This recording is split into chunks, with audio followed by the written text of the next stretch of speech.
बिस्मिल्लाहिर्रहमानिर्रहीम। अस्सलाम वालेकुम। आप देख रहे हैं साहिबान न्यूज़ और मैं हूं आपकी मेज़बान नाइला भट्टी। शामिल करेंगे अहम खबर।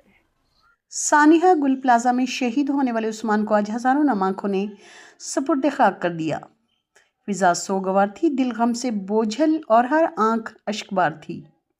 नमाजी जनाजा में सूबाई वज़ीर सेहत और सदर कराची डिवीजन सईद गनी, रुकन सिंध असेंबली अली अहमद जान और टाउन चेयरमैन मोरड़ो मीर बहर अली अकबर समेत सियासी समाजी शख्सियात और शहरियों की बड़ी तादाद ने शिरकत की। इन मुअज़्ज़ज़ शख्सियात की मौजूदगी समर की गवाही के उस्मान महज एक फ़र्द नहीं था, बल्कि एक ऐसा सानिहा था जिसने पूरे शहर को सोगवार कर दिया। शहीद उस्मान की जुदाई ने हर दिल को ज़ख्मी कर दिया है।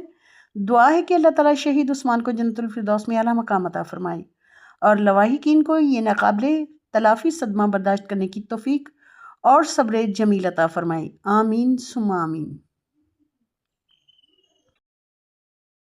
अब तक के लिए इतना ही। मजीद खबरों और अपडेट्स के लिए देखते रहें साहिबान न्यूज़।